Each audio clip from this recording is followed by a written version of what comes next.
Today I woke up at 4 a.m. to get on a game plan call with someone who is from Abu Dhabi, local to the area. Essentially, what he was facing was, after working with a cycling coach for a few months' time, he slowly started to lose the joy of cycling. He slowly actually started to not enjoy riding his bike, feeling like it was just a job to do rather than something that brought him freedom and enjoyment and cleared the mind.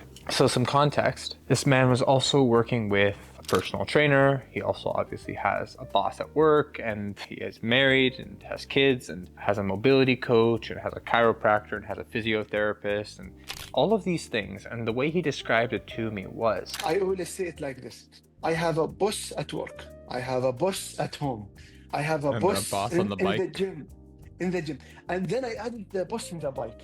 But by the end of 6 months, Elie, I felt that I'm No freedom. losing, not freedom. I felt I'm not enjoying cycling anymore. Cycling felt like a chore. First week it was fine. Second week, September, it was tiring. Third week, my arms were tired. Fourth week, I had no energy after my gym session because what was happening, both the gym and cycling coach were increasing the load. It's a very frustrating way to live. It's very upsetting when we lose the joy in the sport that initially brought such a big smile to our face in the first place. So in today's video, we're going to talk about exactly how we can solve that once and for all and not lose the joy of cycling even though you're training towards something bigger.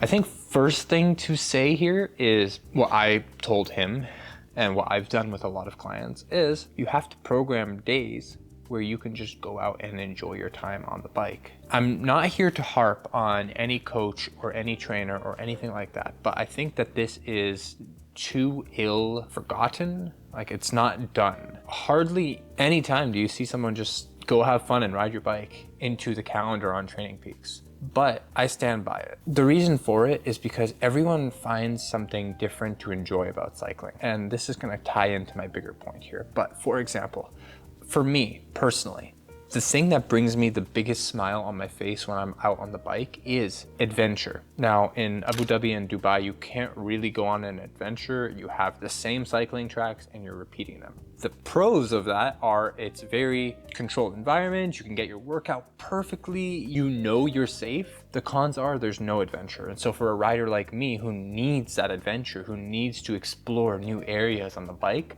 that's limited. And so what I do is travel with my bike. And so I take my bike everywhere with me. Right now I'm in Toronto. I ride outside, obviously, in Toronto. When I went to Quebec, I took my bike with me. When I travel internationally, I took my bike to obviously Dubai, Abu Dhabi, Romania, all these places to ride my bike so I get that sense of adventure and I have fun programmed into the training. For me, it's like an adventure ride where it's harder to do it in the Emirates because they're cycling tracks, so you can't really go Yes. off in an Yeah, adventure. yeah. But like when I ride in Europe, in Romania, I go out on an adventure. I'm looking at the mountains. I'm looking here.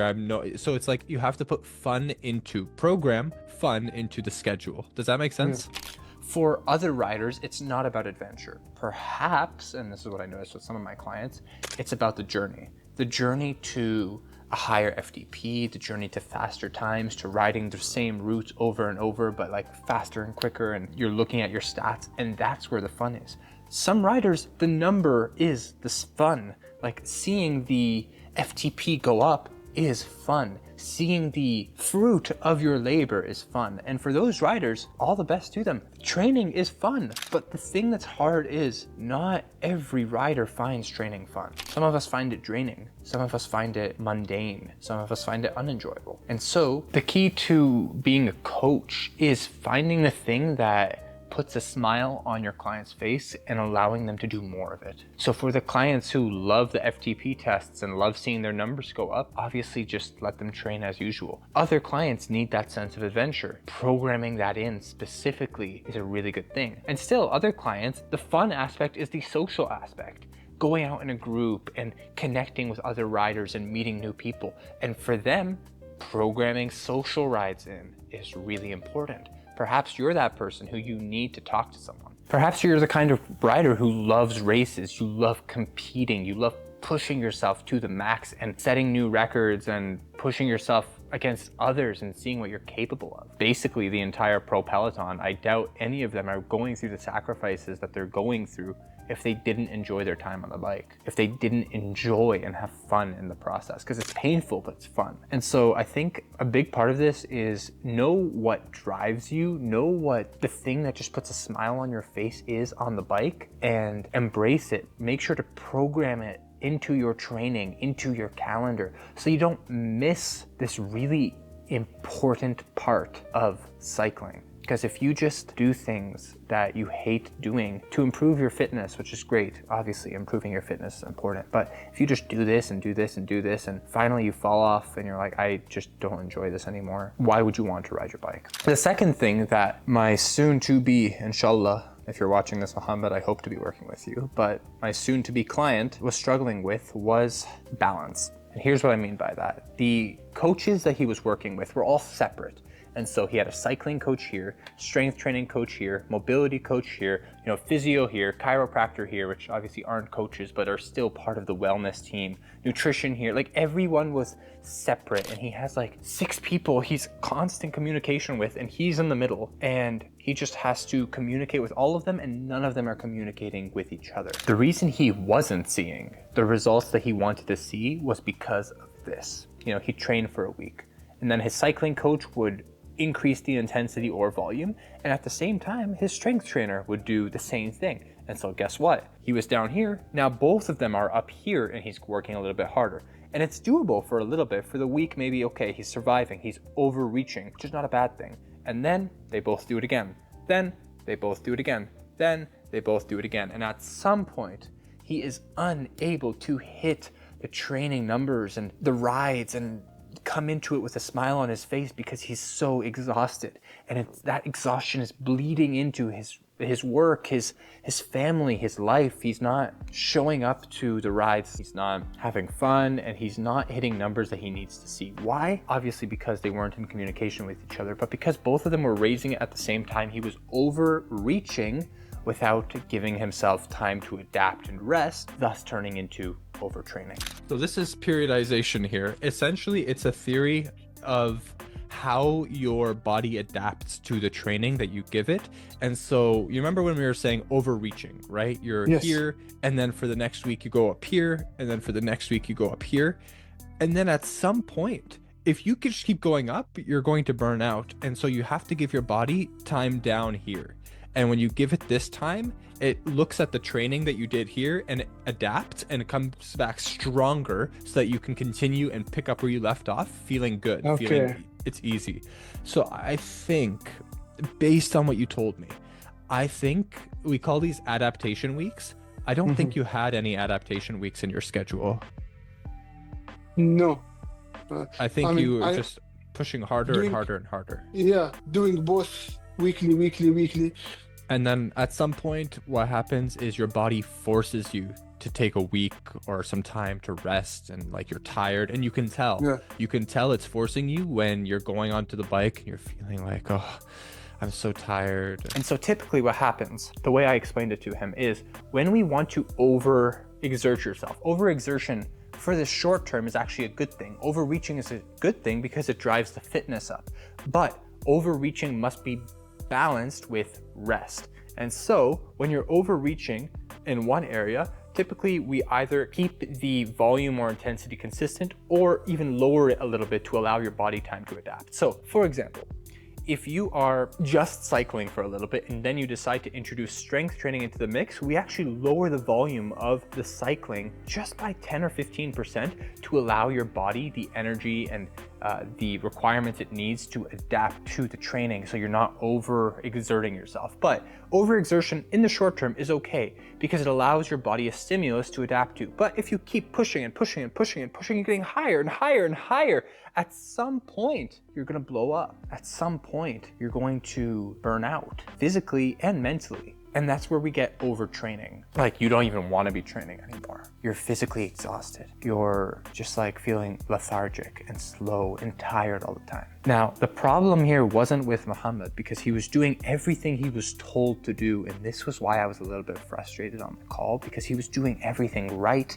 in the sense that he was doing everything he was told that he should be doing. The problem was everyone he was working with was not communicating with each other. And so imagine you have your car, your Land Rover, whatever you're driving, and you take that car to one mechanic for an oil change. Then you take it to another mechanic for, coolant change.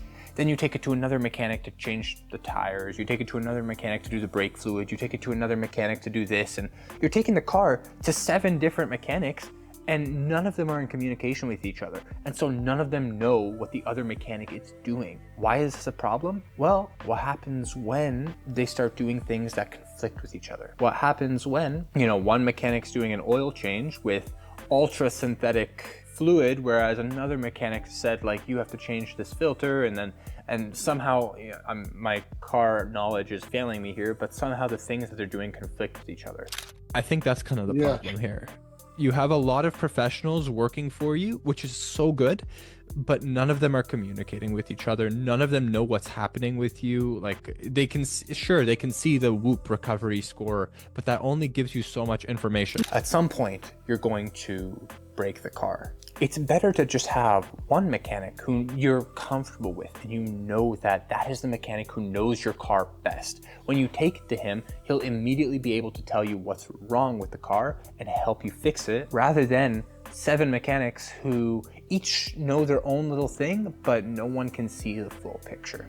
Because you're all athletes. You're all watching this because you're an athlete of some sort. But you're more than an athlete. You're a human. You have work, you have families, and maybe spouses, and jobs, and lives off the bike. Being able to plan your training around that's important. For me, I don't like to work with an athlete if I'm going to be stepping on any toes. That's just like, I put that plainly. If you're working with another cycling coach or a strength trainer or doing something else like some other coach, I put it plainly and very bluntly, like I'm not comfortable stepping on any toes. And the reason for it is because when I work with an athlete, I want to get a deep picture of what they are actually doing. I want to understand them as a whole, their entire lives, their schedule, their work demands, the reasons why they want to train in the first place, that really deep reason why, and what they're trying to achieve. I want to understand the reasons why they eat the way they do. If they're stress eating, what's the stress? If there's an emotional eating here, why? What's the emotion causing it? And I take this deep approach. I come from like a psychotherapeutic approach, kind of curious and inquisitive about what's going on. Rather than just looking at the symptoms, I like to solve the root cause. And so I can't do that if you have 5 other doctors working with you at the same time. That being said, what I told him and what I'm telling you is the 2 problems that Muhammad was facing. Number 1, not enjoying his bike anymore. And number 2, overreaching due to having so many people working on his case at the time. Both of these are common, maybe less so the second one, but the first one, the overreaching, is common, especially when it turns to overtraining without enough rest. And definitely the losing the fun on the bike. So I guess all I can tell you here is, number 1, learn to enjoy your bike rides and program the things that you genuinely enjoy, whether it be adventure, whether it be FTP tests for you crazy people out there, whether it be races, or whether it be social rides, or whether it's something else. Program those things that put a smile on your face into your training routine so that you can always genuinely enjoy the rides. When I'm in Canada, sometimes it's like -5, -10, -20 outside, and we're inside for weeks.